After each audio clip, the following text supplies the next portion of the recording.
I'm going to start with an apology. A little bit unprepared.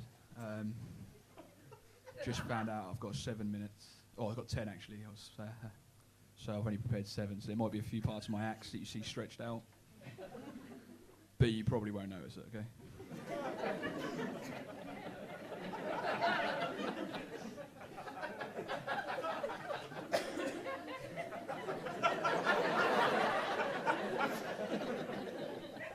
Hello, Liverpool. God, this is good, isn't it? Look, that's real brick as well. When I told my friends I was coming down, or coming up to Liverpool, I'm from a place called Ipswich. Anyone here know Ipswich?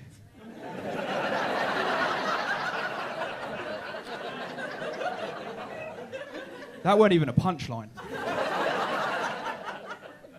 Yeah, I'm from a place called Ipswich, and everyone kept saying to me, like, fuck it, she's loving it. Have you been?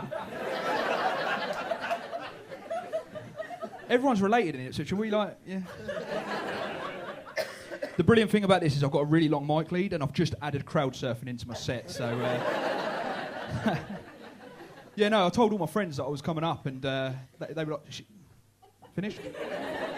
No, I told all my friends I was coming up, they're like, oh, you'll love it up north, everyone's really friendly, and I learnt that from Poundland. Right? The St John Centre? We all know, yeah, the Poundland there, yeah. I went in there, I scanned my items through the self-service checkout, and this is a true story. It went, please insert your card, you lovely person. And I was like, we don't get this, do you know what I mean? Down south, it's like, you know, you're nicking it. But, no, I'm joking, all right? Disclaimer, I didn't nick anything from Poundland, all right? But yeah, and it's got me I started thinking about, like, the different personalities that self-service checkouts have. Like, yeah, you're thinking, fuck, this guy's nuts, isn't he? No, I'm being serious. Like, Sainsbury's, sort of, it's a little bit sexy and assertive, Sainsbury's, I find. You know, she's lovely. I like her. Okay? Waitrose, I'm not going to lie, I've never been in Waitrose. Okay? Someone like me has no place in Waitrose. Everyone starts checking they've still got their wallet when I walk into Waitrose. Yeah, so, but you know, my impression is there's a lot of sirs and madams through that checkout, all right? Then there's Tesco's. I think that is a sort of thick brother, you know? Unexpected item in the bagging area. You know, £1.58. I'll give it to you in pennies. And it's got me thinking, Aldi and Lidl. Do you have Aldi and Lidl up north? Yeah? Everyone does, don't they? And I started thinking what the voice would be if, like, Aldi and Lidl had a self-service checkout. And all I got was Murray Walker from Formula 1 going, go, go, go! Incredible speeds! Yeah, that was sort of like, that's the image I've got. And anyone got kids here? Pardon? No? Okay, now we're not even on the first break and he's had enough. No, I'll be serious. Like, self-service checkouts are not as fun when you've got children. I'm being serious. It's like, Dad, that one didn't that one didn't scan, and you're now grounded, son.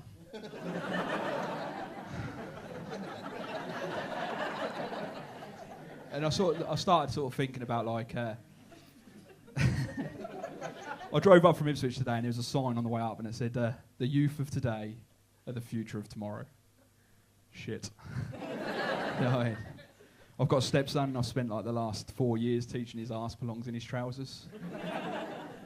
You know, world leader? I don't think so. But this sort of led me to have like an absolute magical moment, and he brought one of his friends home and he said, Mr. Green, I see you're doing comedy now. I've seen your videos on Facebook. He said, tell me a joke. I said, all right, I'll tell you a clean one. That's not one of mine. What do you call a magic dog? Anyone? A labracadabrador. He stared at me in the eyes and he said, OMG, lol.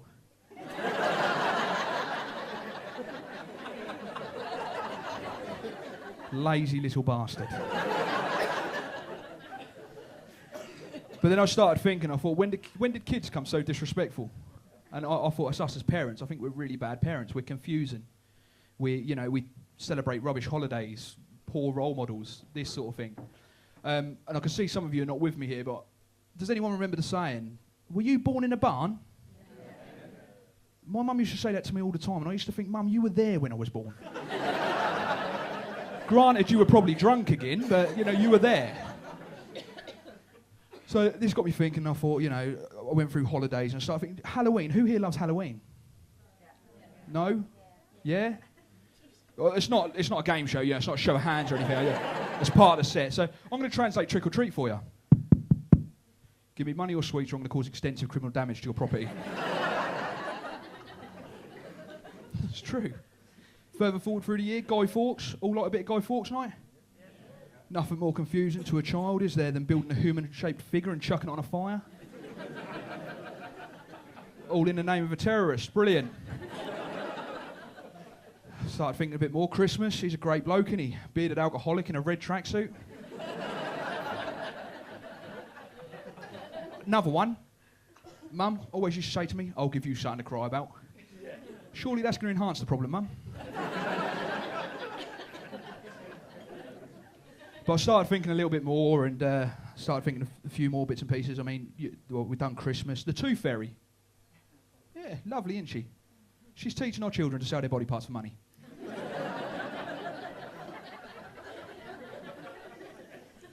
Got the old Easter Bunny. I feel sorry for the Easter Bunny. He's sort of down there, isn't he, really? That's what I was speaking to him the other day. You're starting to see where the problems are now. And I said to him, I said, what are your magic powers? He said, well, I shit chocolate and give kids diabetes.